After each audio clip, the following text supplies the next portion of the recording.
Na época de Nero, surgiu a primeira perseguição aos cristãos em Roma no ano 67.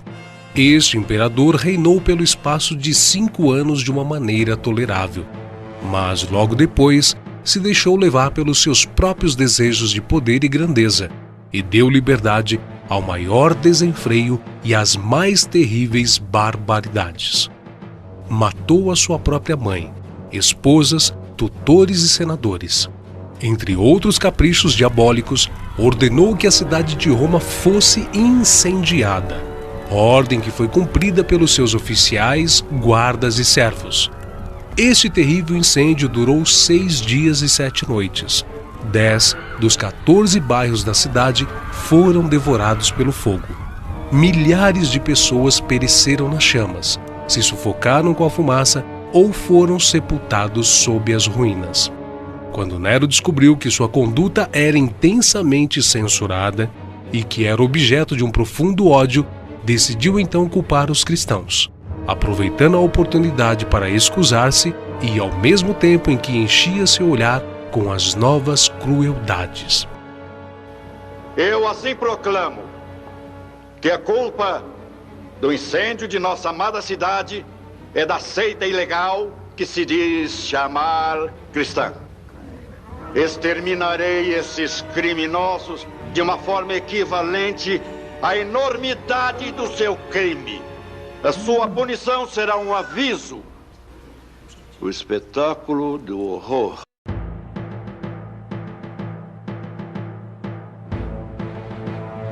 O imperador Domiciano levou a sério a ideia da divindade do imperador. Ele mesmo se intitulou Deus e construiu um templo em honra aos imperadores. Os cristãos se recusaram a participar do culto ao imperador e, por este motivo, foram acusados de rebeldia contra o império. Durante este reinado, surgiram várias histórias inventadas com o fim de prejudicarem os cristãos. Tal era o ódio dos pagãos que toda fome, epidemia ou terremoto que assolasse qualquer das províncias romanas era logo atribuído aos cristãos. Estas perseguições contra os cristãos aumentaram o número de informantes, e muitos deles, movidos pela cobiça, testemunharam em falso contra as vidas de inocentes.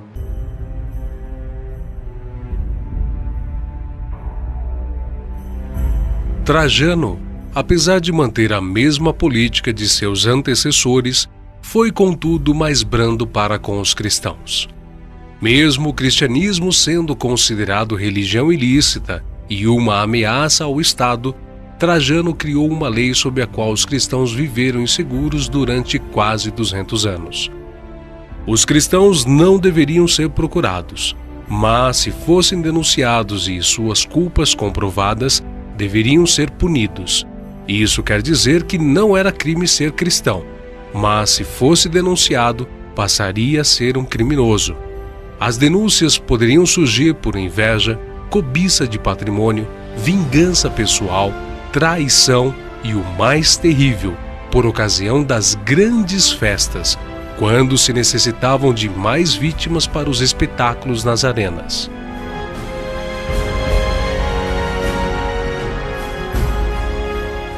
Adriano, o sucessor de Trajano, deu continuidade às perseguições na mesma intensidade que o seu antecessor. Mandou construir um templo dedicado a todos os deuses no panteão de Roma. Durante o reinado de Adriano, muitos foram crucificados no Monte Ararat, na Armênia, coroados de espinhos, sendo traspassados com lanças em imitação da paixão de Cristo.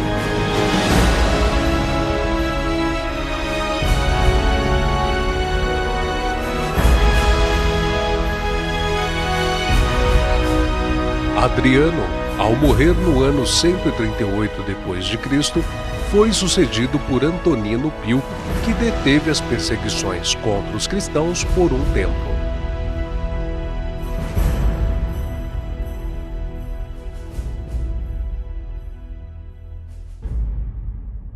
Marco Aurélio subiu ao trono no ano 161 da era cristã.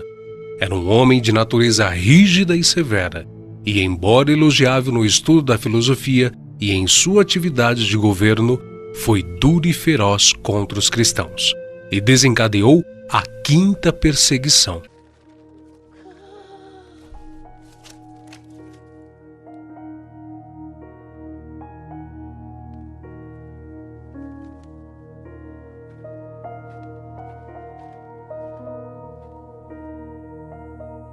As perseguições produziram uma igreja pura, pois conservava afastados todos aqueles que não eram sinceros em sua confissão de fé.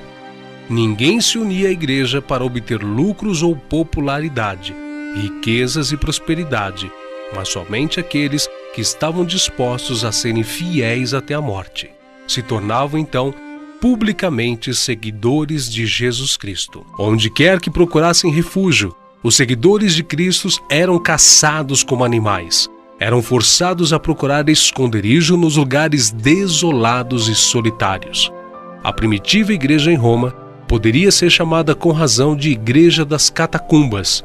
Sob a mais atroz perseguição, esses cristãos se conservaram incontaminados em sua fé, privados de todo conforto, excluídos da luz do sol, tendo lar no seio da terra, obscuro mas amigo, não faziam queixa alguma.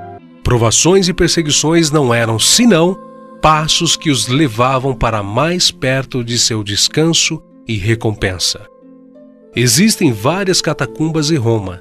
Em sua extensão, os arqueólogos já descobriram mais de 1000 quilômetros de galerias, e ainda existem muitas outras.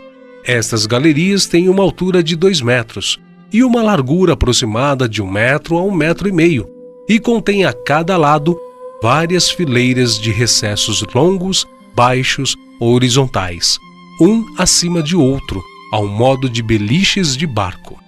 Nesses espaços eram colocados os cadáveres e eram bem fechados com uma simples lápide de mármore, ou com várias lajes de terra cozida. Em vários desses sepulcros há gravados nomes e símbolos. Os mais frequentes símbolos cristãos nas paredes das catacumbas são o pastor com o cordeiro em seus ombros, âncoras, coroas, videiras e o peixe. Também nas regiões da Capadócia, na Turquia, os cristãos se refugiavam em cavernas cavadas nas rochas vulcânicas. Ali viviam milhares deles escondidos dos soldados romanos em cidades subterrâneas. Nas cidades haviam cisternas para armazenagem de azeite de oliva, armazéns de alimentos, cozinhas com sistema de exaustão para dispersar a fumaça, de forma que não fosse notada na superfície, poços de água, templos de culto e até 52 tubos, formando um incrível sistema de ventilação para que o ar entrasse e percorresse todos os níveis até os mais inferiores. Lá dentro eles nunca sabiam quando era noite ou dia, e as entradas eram protegidas com pesadas portas redondas de pedra. Durante muitos anos, os cristãos usaram estes túneis e suportaram enormes sofrimentos para preservarem a sua fé.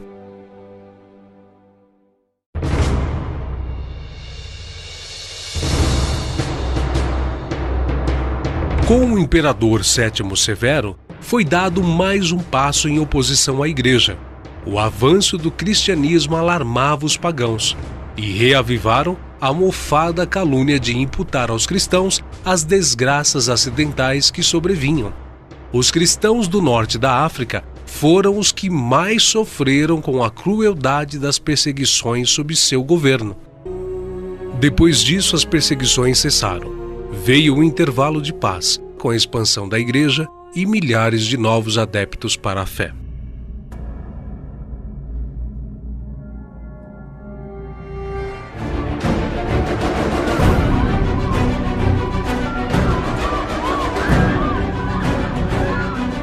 Mas o tempo de paz e crescimento para o cristianismo não duraria muito. Com os imperadores Décio e Valeriano, o nível de perseguição cresceu com grande ímpeto. Se anteriormente a igreja era vista como irritante e incômoda, agora ela era encarada como uma ameaça real que precisava ser eliminada. Assim, entramos no período da primeira perseguição oficial a nível imperial.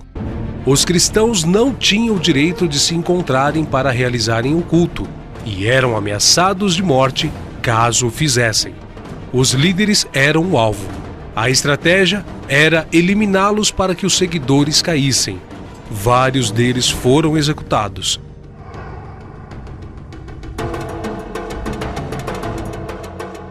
Outros foram encarcerados e torturados, a exemplo de Dionísio e Orígenes de Alexandria.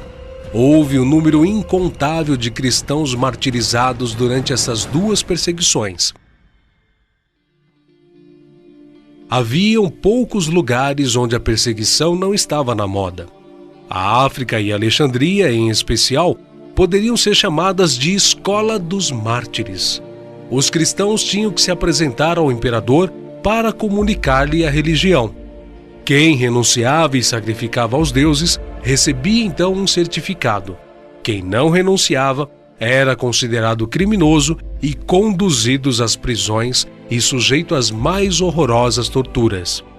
Neste período, muitos cristãos tiveram que fugir de casa e procurar refúgio em outros países, em lugares ermos, em praias, em grutas, nas montanhas ou em cavernas, padecendo grande necessidade depois de deixarem famílias, pais, mães, cônjuges, filhos e amigos, além do conforto, honra, prosperidade, paz e bens materiais que até então possuíam.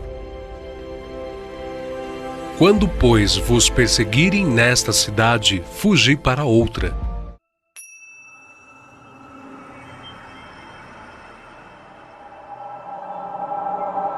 No final do 3º século da era cristã, o Império Romano era governado por uma tetrarquia: Diocleciano, Galério, Maximiano e Constâncio Cloro. Os 4 eram considerados imperadores, mas Diocleciano era o maior. Galério, estimulado por sua mãe, uma fanática pagã, incitou o imperador para que se iniciasse uma perseguição contra os cristãos. Diocleciano, instigado por Galério, moveu então uma feroz perseguição contra os cristãos. Foram publicados editos que decretavam que cristãos com cargos públicos deveriam ser caçados. Toda acusação contra os cristãos deveriam ser recebidas. Eles deveriam ser torturados até a morte, caso não sacrificassem em honra do imperador. Suas escrituras deveriam ser confiscadas e queimadas. Suas igrejas deveriam ser destruídas.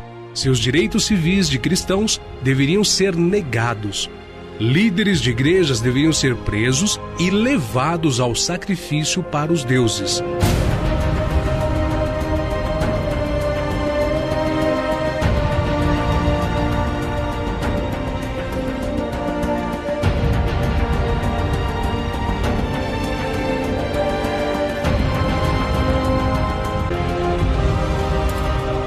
Muitas casas foram incendiadas e famílias cristãs inteiras pereceram nas chamas.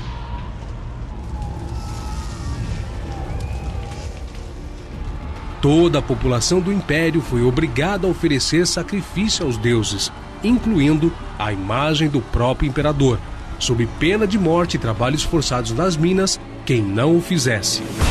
A perseguição se fez geral em todas as províncias romanas, mas principalmente no leste. Durou 10 anos e é impossível determinar o número de mártires nem enumerar as várias formas de torturas e mutilações sofridas por eles.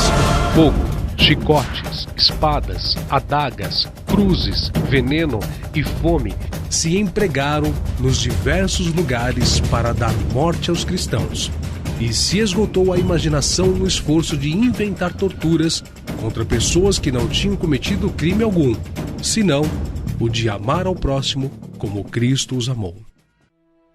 Cansado de tudo, pouco antes de morrer, fraco e doente, o próprio Galério, instigado, emitiu o Edito de Tolerância. Os cristãos poderiam existir novamente e poderiam fixar suas casas de reunião, e toda a comunidade poderia sobreviver em qualquer lugar sem prejuízo algum.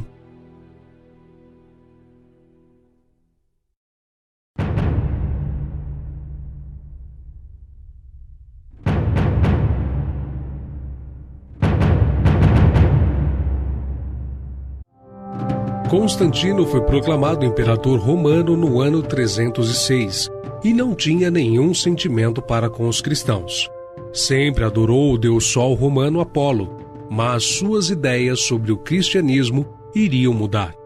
Em uma de suas batalhas, ocorreu que, chegando próximo ao local de conflito, percebeu que tinha feito um erro de cálculo e estava em desvantagem na batalha.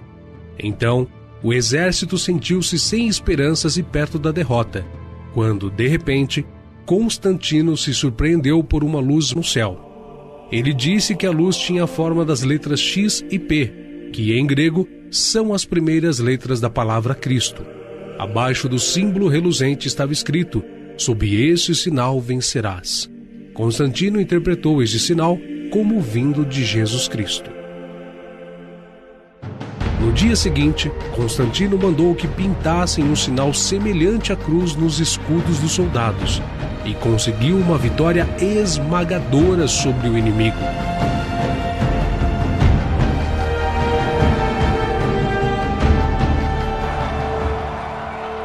A partir de então, Constantino professou sua devoção à fé. Para ele, Jesus Cristo era o Deus das batalhas sangrentas e varão de guerra, ao invés de ser um Deus misericordioso, perdoador e príncipe da paz. No entanto, mesmo depois de convertido, Constantino não abandonou sua adoração ao Deus Sol e o manteve como símbolo principal em suas moedas. Além de matar seu filho Crispo pela simples acusação da madrasta, e mandou também sufocar no banho sua mulher Fausta. Em 313, foi proferido o Edito de Milão, concedendo a liberdade religiosa a todos os povos. Antigamente, Satanás lutava contra a igreja, mas não teve grande êxito. Então, resolveu mudar de estratégia e, ao invés de lutar contra, aliou-se a ela, dando-lhe a religião oficializada do império através do seu vaso, o imperador Constantino. Logo, toda a corte se converteu à nova religião, e aqueles que eram contra os cristãos passaram a serem a favor.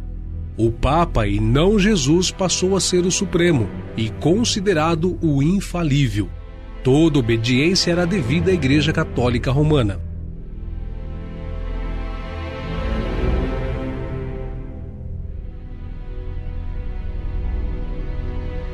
Com a entrada de Constantino, a Igreja primitiva perdeu a sua identidade.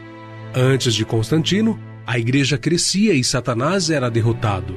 Depois de Constantino, deu-se ao contrário. A Igreja passou a ter glória, riqueza e poder. Satanás passou então a ser o vencedor. Satanás havia mudado a sua estratégia. Não mais investiu contra a vida dos cristãos, mas investiu na fama, na prosperidade, no luxo e nas honras sociais. A Igreja passou a ter poder político e controle social.